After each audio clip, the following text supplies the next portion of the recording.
Hello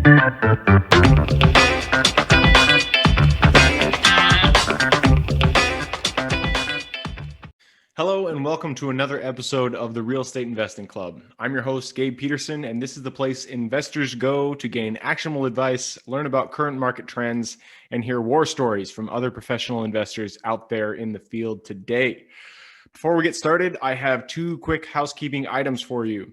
First, if you like this episode, we would very much appreciate a like, subscribe, and share. It is the best way to support the show and keep it running far into the future. Second, if you're a new investor looking to get started in real estate or an experienced investor looking to take your investing to the next level, I've created an ebook just for you that will cover how to find deals that are actually deals, how to finance those deals with little to no money down, and how to exit those deals for maximum value. On top of that, I throw in an insane amount of free bonuses that you'll have access to once you buy the ebook. All I charge is our admin costs to keep this show running. So if you're serious about real estate investing and want to create both active and passive income as an investor, head on over to the website at therealestateinvestingclub.com and click on the button that says get the ebook in the upper right-hand corner to grab yourself a copy. With that said, let's dive right in. Today we have a very special guest with us, ready to drop some investor knowledge on you. So buckle up, grab your pen and paper, and enjoy the ride. All right, we are live. Today we have with us Travis Watts. Travis is a full-time passive investor. He has been investing in real estate since 2009, so just by the hair of his skin. He got out of that 2008 crash. He's been investing in multifamily, single-family, and vacation rentals. Travis is also the Director of Investor Relations at Ashcroft Capital and dedicates his time to educating others who are looking to be more hands-off in real estate investing.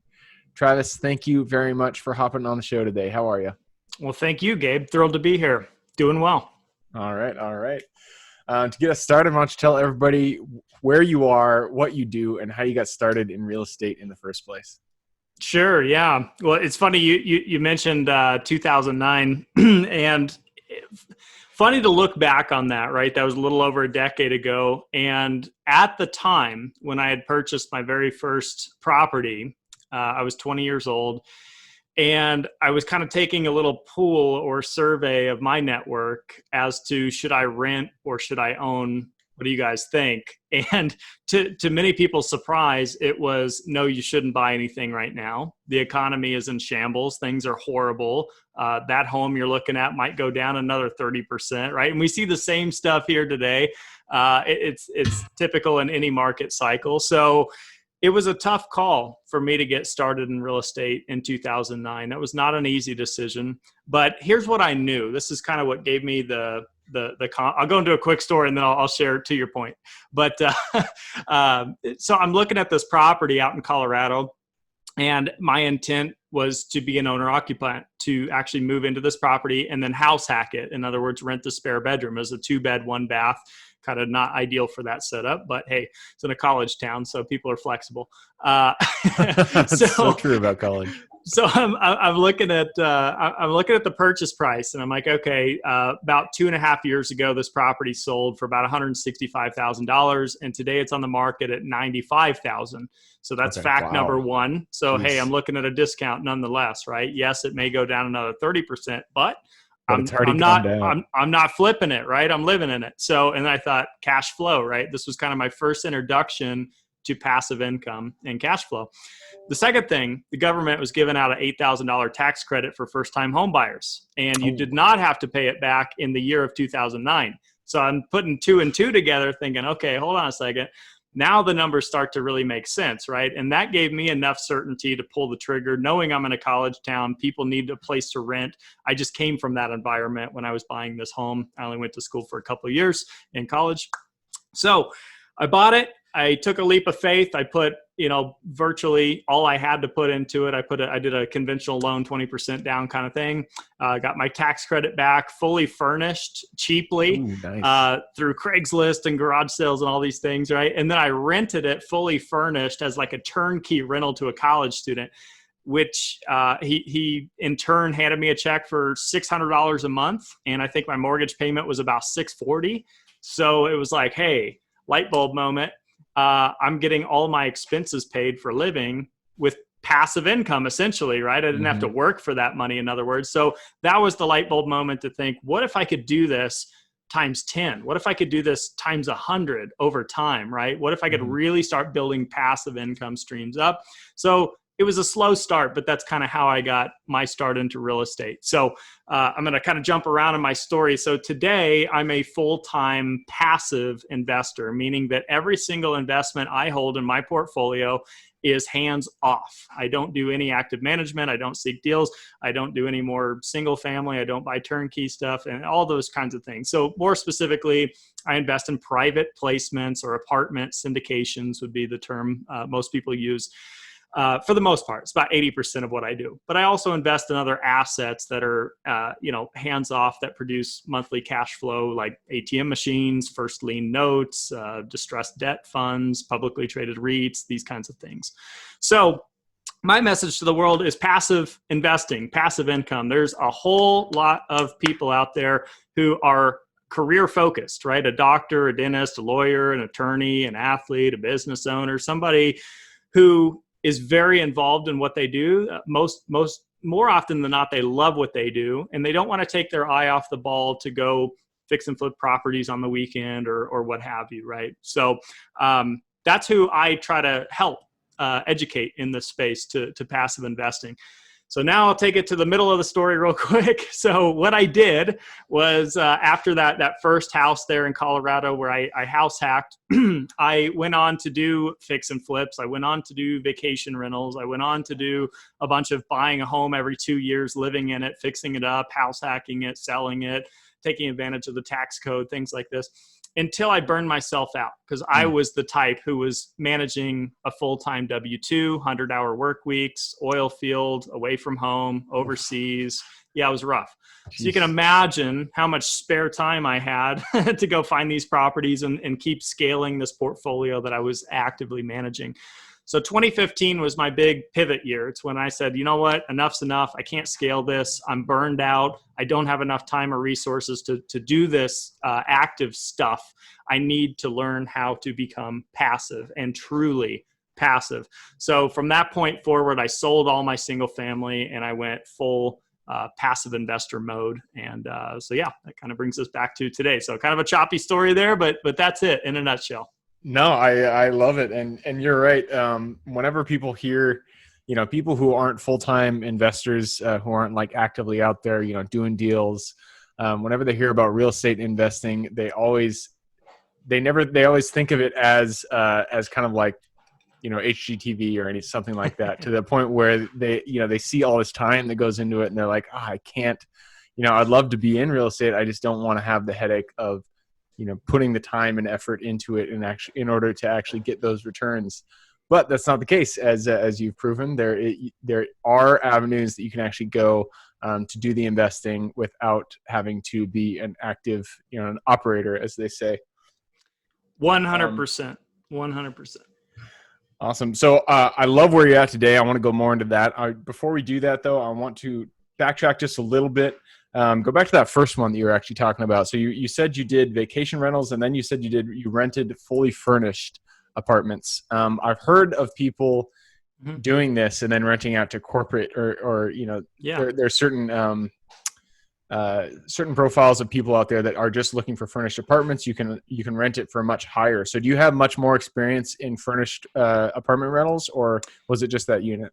Yeah, so there's two strategies I use. One was the rental, kind of the turnkey, to your point, whether that's a business professional or we'd rent to like a traveling nurse or somebody who wants to sign on for maybe a 6-month lease at a higher rental amount, especially considering that it's fully furnished. So that's just a niche that you can be in. But here's to back up one step on that. The reason I did this I guess for the listeners that, of course, probably don't know this, but I was raised by two very frugal parents. And so I learned a lot of these strategies on Craigslist and garage sales and eBay and how to find things really cheap. And so when I would furnish a place, often I wasn't putting more than, say, $300 to $400 into a bedroom, for example, and then I could charge a premium of, say, $100 per month because it's rented. It's furnished. And so in 4 months, you've got your money back, right? And you still own all those things when it comes time to sell. And to that point, time to sell, I would try to not just buy cheap crap and put it in there, but try to make it as classy as it could be. And I've sold a few homes fully furnished. And a lot of folks will, admire the fact that, hey, we don't even have to move our furniture. We can just come into this home. And so you can put sometimes a premium of maybe 10 or 15 grand on top of the purchase price because it is fully furnished, or maybe they bring cash to the closing table, whatever it may be. But it's just kind of another strategy to do. And that's why I did it. So I wouldn't necessarily advocate doing that if you're going to go to a furniture store and buy all kinds of brand new high-end furniture, which we all know loses 80-90% of its value overnight. So it's just kind of a different perspective of looking at that. Oh, interesting. I've heard of people doing furnishing rentals, but I've never heard about furnishing a flip and then selling the flip with the furnishings in it. That's an interesting perspective. It would be an interesting kind of sale. I wonder if it would perform well as a strategy in and of itself. But I'm not a flipper. I'm going to leave that to the flippers, because flipping is it's a skill set for sure. Yeah, indeed. So let's go into the passive investing. You're talking about REITs, about syndications. So kind of how did you get into that? And then what does the process look like from, the first deal that you decided to invest in? Sure. Yeah. So 2015, as I mentioned, was kind of the pivot year. So I had to go back to the drawing board, so to speak, and kind of re-educate or quadruple down on my education to learn how to do this stuff. So this was a year where I read 52 books. I listened to a ton of podcasts. I attended a lot of, I bought a lot of programs that year. It was just full immersive education, probably overboard. 52, that's one a week, man. That's good. One a week. Yeah, that was, and I did it. But I had to take some speed reading courses and learn how to effectively do that. But anyhow, so that's kind of where it came from. And it's this whole idea, my whole thing with passive investing and passive income is, at the moment that you have more passive income than you have lifestyle expenses, you have financial freedom, financial independence, something I call time freedom. At the very end of the day, it's not about money. It's about flexibility of your time. It's about having options to pivot. Let's say for me, I hated working in the oil field. I didn't like 100-hour work weeks, and I knew that wasn't sustainable. So what did I want? I wanted out of that environment. And so passive income allowed me to get out of that environment, to start pursuing work that I was actually interested in, that I really was passionate about. And that's really what it's about. Whether you want to retire, spend more time with your family, your kids, travel, whatever, right? Everybody kind of has their why and what they would do, with enough passive income. And so that's kind of the deal. So to your point, REITs is something that I mentioned. That's a real estate investment trust that'd be publicly traded on the stock market, things you might buy at, who knows, right? $10 a share, $20 a share, that are distributing most of the revenue and income collected in like a fund kind of structure where they might own 10 properties, 100 properties, 1,000 properties, 10,000 properties. It just depends on the size of the REIT. That's one way to do it. But, for me, I don't like the volatility that the stock market brings, the ups, the downs, the speculation, the manipulation, all these kinds of things. And so one of the first things I did after leaving the oil field is I went to go work for a big brokerage firm, one of the biggest in the nation. And I wanted to learn stocks, bonds, and mutual funds. I wanted to stack that asset class or those asset classes up against real estate, which I was already very familiar with, and kind of master them all, if you will. But what I quickly found out in that industry is it's not about educating people or yourself. It's about selling products that I myself wasn't investing in, a lot of mutual funds and stuff. And so I quickly got out of that industry and kind of went back to the private placements, which to that point, what is a private placement? It's a private offering. So it's not publicly traded, not on the stock market. You put together a PPM, subscription agreement, operating agreement, and you're soliciting to most of the time accredited high net worth, high income individuals to invest in a partnership. So like you're owning shares in an LLC or a limited partnership that is owning a piece of real estate, ideally something like say a 400 unit apartment community. And so I might put in 50 grand or 100 grand or something like this, where I'm a 1% owner of that apartment community, for example. And I like that because it's much more steady, a lot less volatile. I'm not looking at a chart every day thinking, oh my God, I'm up 20% today. Oh, I'm down 40% tomorrow, and I can't stomach that stuff. So that's my personal preference and kind of my bias to how I invest and what I invest in. But yeah, to your point, that's what it is and kind of how it works. Awesome. Yeah, I love it. I mean, I'm on the other side trying to create those, and it's great to be able to provide a product for somebody that wants another option that's not stocks, because real estate does definitely have a higher return. If you're doing it right. Obviously there's a way to lose money in real estate too, but sure.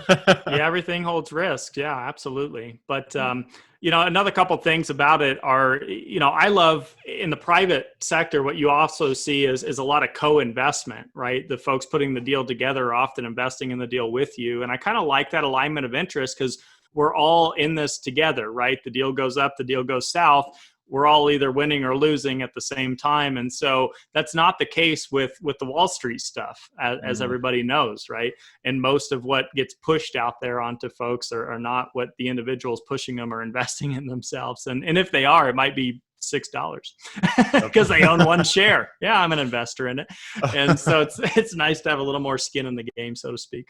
Yep, absolutely. And there's well, I guess if you're a limited partner, there isn't more control. But if you're an active partner in any syndication, then there's more control. If you're investing in stocks, it's really you're just hoping that the company performs well, that the market goes up, whatever it may be. With real estate, you can force depreciation. You can fix it up. You can increase rents. There really is a lot more control when it comes to the investing side of it.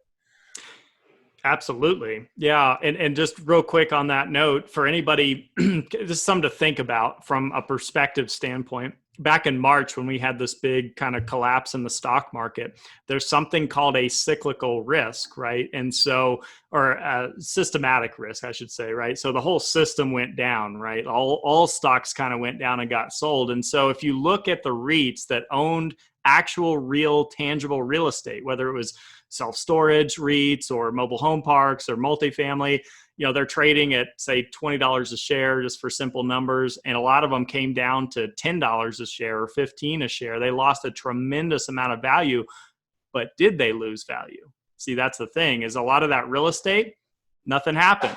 Right. Yeah. They continued collections, they continued occupancy, they continued operations as their mortgage normal. Didn't go up. It's all the same. Yeah. And all of a sudden, wait, you as an investor, like sitting on a 50% loss overnight, and that's what I can't stomach about, publicly traded things. So anyway, just want to throw that in there for anyone wanting to do that research. Yeah, no, that's interesting. I never really thought about it from that perspective with publicly traded things, and that the stock price can go up and down based on the trading activity.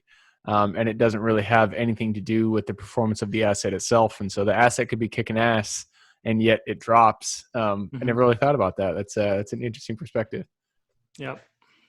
Awesome. Well, hey, I want to jump in real quick. You did mention vacation rentals. It has been a topic that has been talked about a lot recently. So kind of what has been your experience in vacation rentals, and do you recommend it for anybody who's looking to get into investing, the active side of things? Sure. Yeah. So limited experience, right? If you've had very sophisticated people on the show talking about it, I wouldn't be one of these folks. A lot of what I did actively was not necessarily sophisticated. It was me trying to dabble in a whole bunch of things I probably shouldn't have been in and doing mediocre at it.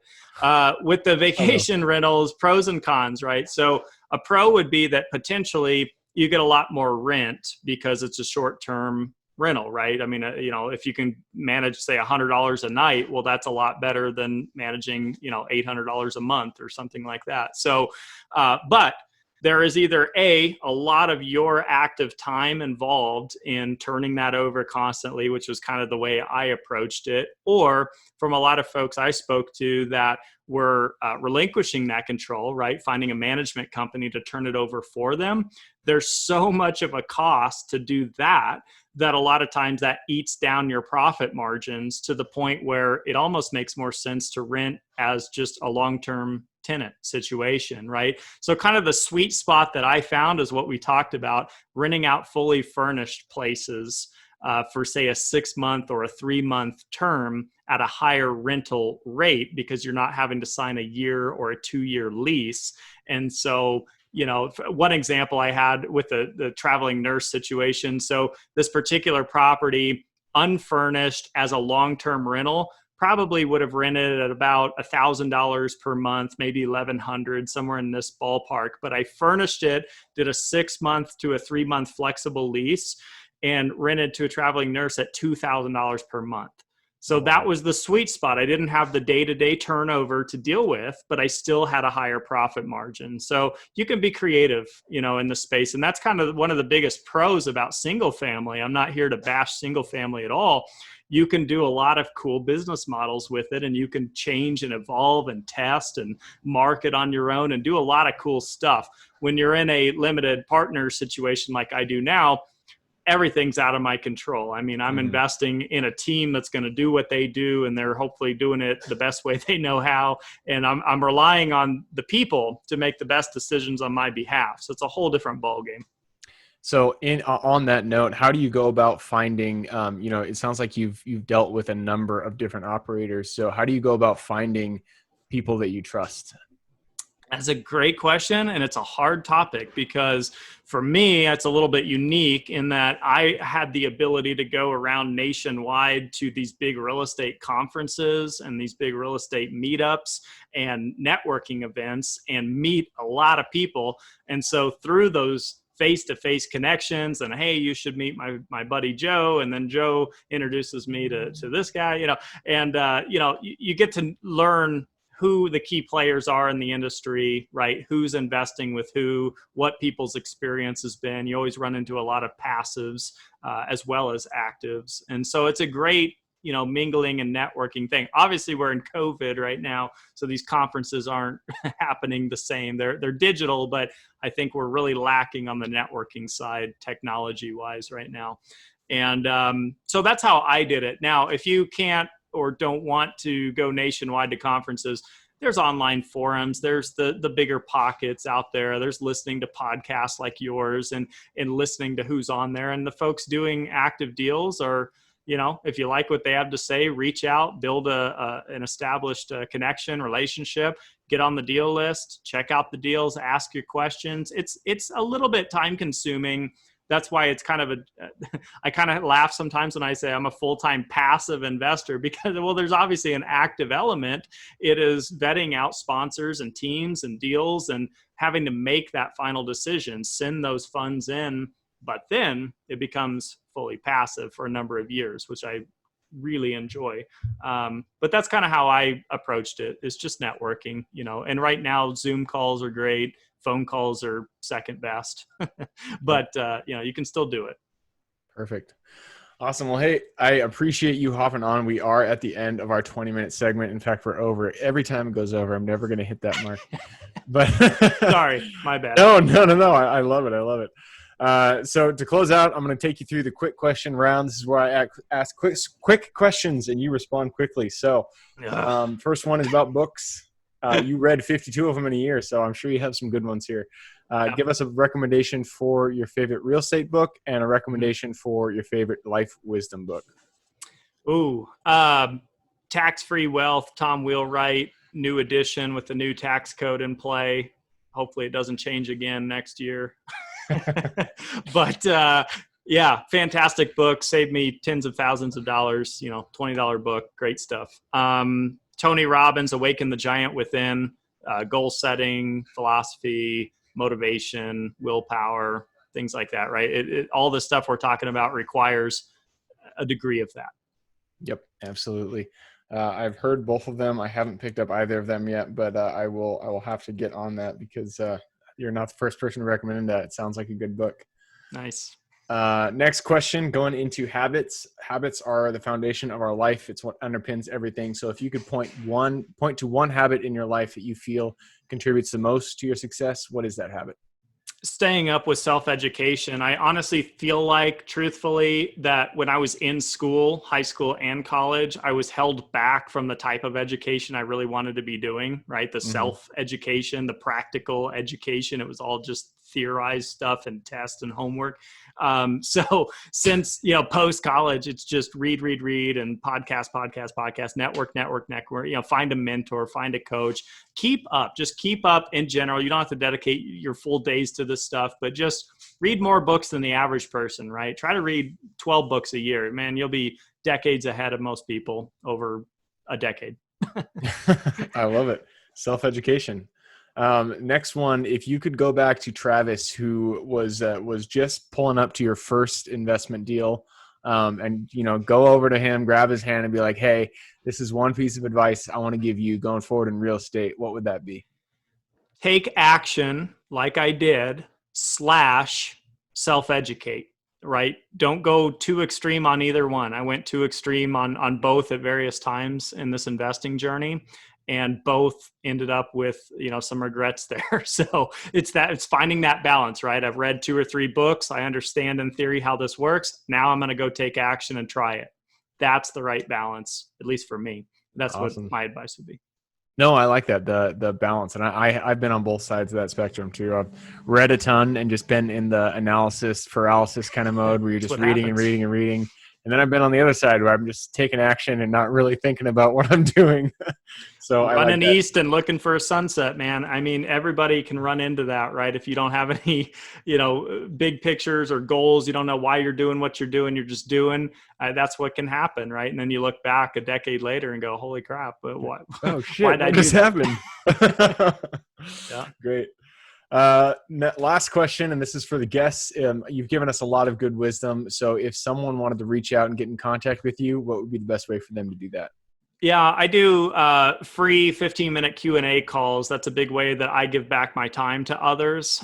So anything we've talked about here, if someone wants to take it from a personal standpoint, or what about this, or you didn't talk about that, or what do you mean when you said this, I do that. Plus I have a giveaway. It's a PDF guide, 20-pager. It's not an upsell or a course or program or a book. What it is, it's called Understanding Real Estate Private Placements. And it's all the terminology that's necessary to know and understand how to vet a deal, how to vet a market, how to, vet a sponsor, all these kinds of things. And both can be found at ashcroftcapital.com/connect with Travis. And whether you want one or both or none, go check out that page. Even if you want none, go check it out. happy to network with anybody. Perfect. And that is Ashcroft Capital, ASHCROFTCAPITAL.com/connect with Travis. And I'll put that URL in the show notes. So if you'd like to grab that, go ahead and click through there. Again, Travis, thanks a bunch for hopping on, talking shop, talking real estate. For everybody who's here with us today, thank you guys for showing up. You are the reason that we do this, so we appreciate having you here. Again, the best way to support the show is just to subscribe, like, and share this episode with your friends and family. Other than that, I hope you have a great week, and I look forward to seeing you on the next episode. Awesome. Thank you. Thank you for joining us for another episode of the Real Estate Investing Club. I hope you guys enjoyed the episode as much as I enjoyed putting it on, and we're able to pull some actionable advice that you can apply in your own investing today in the field. Before you go, we have a gift for you. If you're a new investor looking to get started, or an established investor looking to take your investing to the next level, I've created an ebook just for you, available on our website. This ebook will cover how I was able to create both active and passive income in real estate with very little money to start with. In it, I will address the 3 most often cited obstacles new and veteran investors run into by showing you how to find deals that are actually deals, how to finance a deal with little to no money down, and how to exit those deals for maximum value. And if you get the ebook today, I am throwing in a bundle of bonuses, 7 of them to be exact. The first one will be the off-market lead generation blueprint, which will take you through the exact systems and processes we use to generate off-market leads like clockwork, which is the most important skill when it comes to creating wealth in real estate. The second bonus is the A to Z REI Systems and Vendors Guide, which will allow you to peek under the hood of our business and see the exact tools, systems, and even the vendors we use to see the success that we do.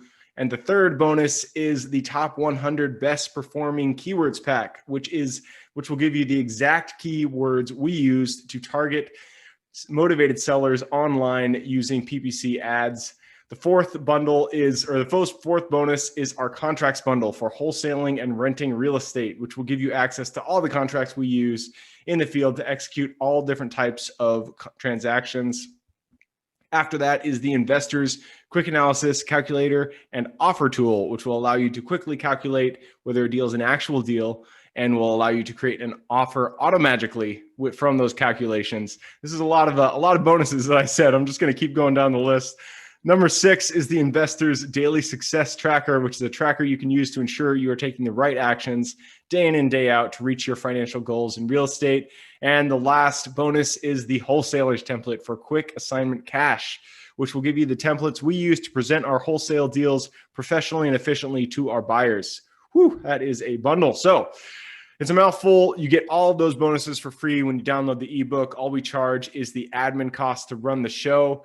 So if you're interested in the ebook and the bonus bundle, head on over to the website at therealestateinvestingclub.com. Click on Get the Ebook Bundle at the top of the page to take advantage of that deal.